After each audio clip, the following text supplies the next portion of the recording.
Look at her, wearing those designer shoes while married to a janitor. Where do you think she got those? I pretended not to hear Jessica's loud whisper as I walked past the break room. The shoes were actually a clever knockoff I'd found online. But trying to explain that would only make things worse. I'm Rachel Torres, and for the past year, I'd been enduring increasingly hostile workplace gossip about my marriage to Daniel, who worked as a janitor at Morgan & Price Investment Group. What my coworkers didn't know, what nobody knew, was that Daniel wasn't just a janitor. He was the majority shareholder of Morgan & Price, working incognito to understand the company from the ground up before taking over as CEO. And tonight at the company Christmas party, everyone was about to learn the truth. But let me start from the beginning. I met Daniel 2 years ago, when I first started at Morgan & Price, as a junior financial analyst. Fresh out of business school with student loans to pay, I was eager to prove myself in the cutthroat world of investment banking. That first morning, rushing to a meeting with coffee in hand, I literally ran into him as he was mopping the lobby floor. "I'm so sorry," I exclaimed, horrified as my coffee splashed across his uniform and the freshly cleaned floor. Instead of getting angry, he just laughed. "Well, at least I know this section definitely needs mopping now." Something about his warm brown eyes and genuine smile made me pause. While most people barely noticed the maintenance staff, treating them like part of the furniture, Daniel had a quiet dignity about him that caught my attention. "Let me buy you a coffee to make up for it," I offered impulsively. He raised an eyebrow. "You sure you want to be seen with the janitor?" "I'm sure I want to be seen with the nice guy who didn't yell at me for ruining his uniform," I replied. That coffee date turned into lunch the next day, and dinner that weekend. I discovered Daniel was intelligent, well-read, and had a wicked sense of humor. He asked thoughtful questions about my work and career goals, offering insights that showed a surprising grasp of business strategy. When I asked about his own background, he was somewhat vague, saying only that he'd worked various jobs and was trying to understand different perspectives on work and success. At the time, I assumed he was being modest about what some might consider menial work. I had no idea he was actually conducting an elaborate undercover investigation of the company he was about to inherit.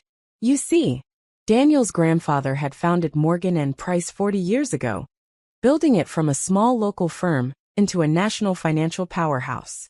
When he passed away 6 months ago, he left controlling interest to Daniel, his only grandchild, with one condition. Daniel had to work in entry-level positions at the company for at least a year before taking control. "Power without perspective leads to poor leadership," the will stated. "My grandson must understand this company from the ground up before he can successfully lead it from the top." Daniel had already been working undercover at Morgan & Price for 6 months when we met, starting in the mailroom before moving to maintenance.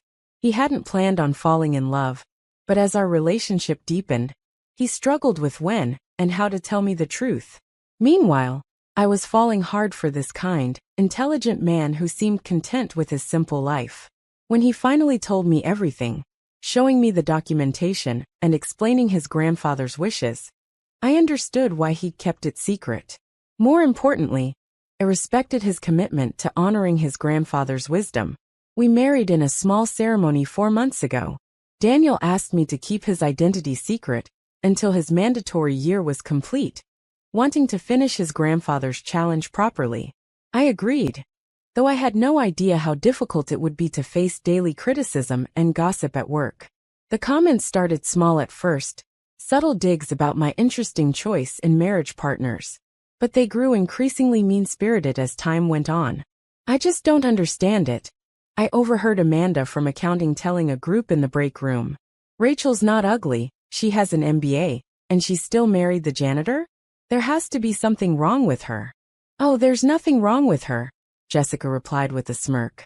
"She's just a gold digger who isn't very good at digging. Couldn't even land a rich guy." The irony of that statement would have been funny if it hadn't hurt so much. I threw myself into my work, earning a promotion to senior analyst through sheer determination and skill. But even my professional success was twisted by office gossip.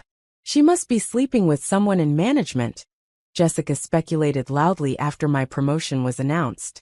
No way she earned that on merit. Not someone who'd marry a janitor. Through it all, Daniel remained amazingly calm. They're showing their true characters, he would say when I came home upset. This is exactly why Grandpa wanted me to experience the company at every level. The culture needs serious change. He was right, of course.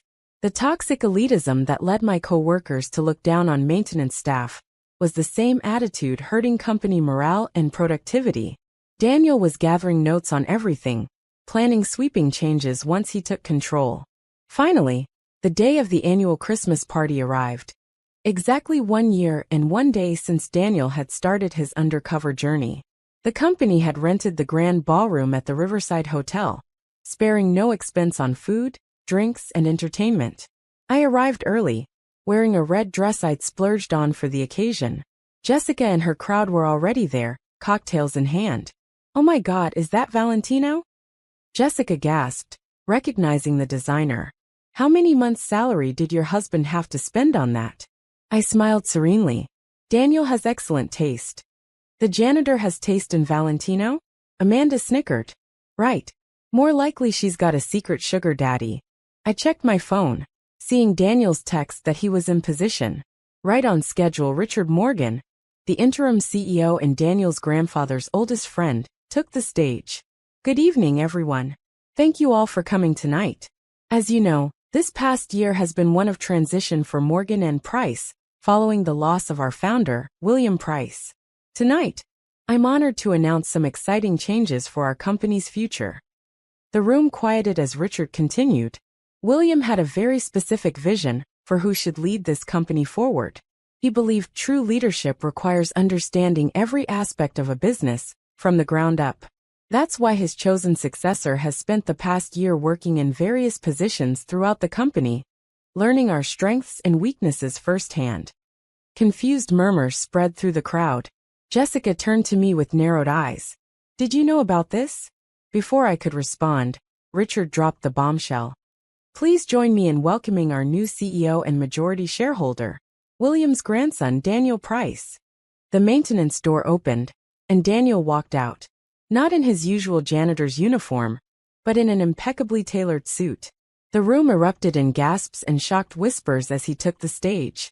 "Thank you, Richard," Daniel said into the microphone. "For those who don't recognize me without my mop and bucket, I'm the janitor who's been cleaning your offices for the past 6 months. Before that, I was delivering your mail. And now, I'm your CEO." The look on Jessica's face was priceless. She turned to stare at me, her mouth hanging open as realization dawned. Daniel continued. "My grandfather taught me that character is revealed in how we treat those we think can't help or hurt us. This past year has shown me exactly who in this company embodies the values he believed in, and who doesn't." His eyes found mine in the crowd, and he smiled. "I'd also like to introduce someone else, my wife Rachel Torres, who many of you know as a senior financial analyst.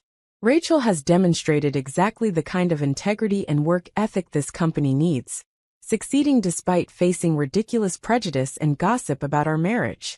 The color drained from Jessica's face as she remembered every nasty comment she'd made within my hearing. Amanda looked like she might faint, but Daniel wasn't finished. "Which brings me to my first act as CEO. Starting January 1st, Rachel will be our new Director of Corporate Culture and Employee Relations, leading a complete overhaul of our company's values and workplace environment." Now it was my turn to be surprised.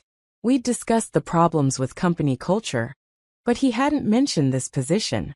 As surprised whispers filled the room, Daniel went on to outline his vision for changes at Morgan and Price, emphasizing respect for all employees regardless of position. "A company is only as strong as its most overlooked worker," he concluded. "I've spent a year being overlooked, ignored, and disrespected by some of you. Others showed me kindness and respect even when you thought I was just a janitor. Those differences in character will be remembered as we move forward."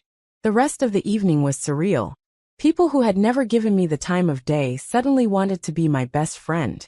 Jessica made a tearful attempt at an apology, which I accepted graciously, while making it clear I hadn't forgotten her behavior. Later that night, as Daniel and I drove home, I finally asked about my new position. "I should have discussed it with you first," he admitted. But I've seen how naturally you connect with people across all levels of the company, how well you understand the changes needed. There's no one better qualified to help transform our corporate culture. Even though I'm married to the CEO? I teased. Especially because you're married to the former janitor, he corrected with a grin. The next few months were intense, as we implemented changes throughout the company. Some longtime managers resigned, rather than adapt to the new culture of respect and equality. Others embraced the changes, especially younger employees who had struggled with the old hierarchical system.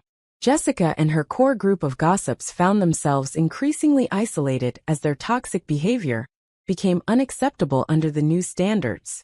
Eventually, they too left for other firms, though I heard through the grapevine that they had trouble finding positions comparable to what they'd had at Morgan & Price. 1 year after the Christmas party revelation, our company was transformed. Employee satisfaction scores had skyrocketed, productivity was up, and we were attracting top talent drawn to our reputation for positive company culture. I kept my old coffee-stained nameplate from my analyst days, displaying it proudly next to my new director's nameplate. It reminds me daily that true character isn't about job titles or designer labels. It's about how we treat people when we think we have nothing to gain from them. Daniel still occasionally puts on his old janitor's uniform and helps the maintenance staff, saying it keeps him grounded. The new employees think it's just an eccentric CEO habit, but those who were there for the revelation understand its deeper meaning. As for me, I finally bought those real Valentino shoes I'd been accused of wearing, but I saved them for special occasions, preferring my comfortable knockoffs for daily wear. Some lessons about value and authenticity stick with you. Epilogue. 5 years have passed since that Christmas party revelation. Morgan & Price has become a case study in successful corporate culture transformation, featured in business magazines and MBA programs. Our employee retention rate is among the highest in the industry, and we've expanded to 3 new cities. Jessica occasionally reaches out through LinkedIn, trying to re-establish a connection. I remain professionally cordial but distant. Some bridges once burned aren't worth rebuilding. Daniel and I have 2 children now, a daughter and a son. We're teaching them the same lesson Daniel's grandfather taught him. True worth isn't about position or power, but about how you treat others when you think no one important is watching. The company Christmas party is still held at the Riverside Hotel, but now it includes all employees and their families, from maintenance staff to executives. The culture of elitism has been replaced by one of genuine community and mutual respect. Last week, I overheard a new junior analyst telling her friend why she'd chosen to work for us. Morgan & Price is different. Here, everyone's contribution is valued, regardless of their title. I smiled, thinking of that spilled coffee that started it all. Sometimes the best things in life come disguised as accidents, and the greatest leaders come disguised as janitors. Daniel's grandfather would be proud.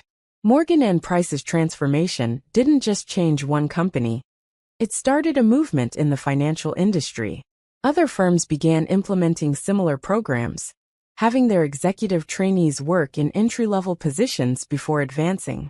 Daniel's story became a popular business school case study, teaching future leaders about the importance of perspective and respect in corporate culture. Our employee training program now includes regular role reversal days, where managers work alongside their staff in various capacities. As for those designer knockoffs that started so many rumors, I donated them to a professional clothing charity that helps job seekers dress for interviews. Sometimes the best revenge is paying forward the lessons you've learned. Every morning, walking into our offices, I pass the maintenance staff and remember how it felt when others looked down on my marriage to just a janitor. That memory drives me to ensure every employee at Morgan & Price feels valued, respected, and heard. Because in the end, success isn't just about climbing to the top. It's about lifting others up along the way. Thanks for watching. See you again in the next video. Stay stunned.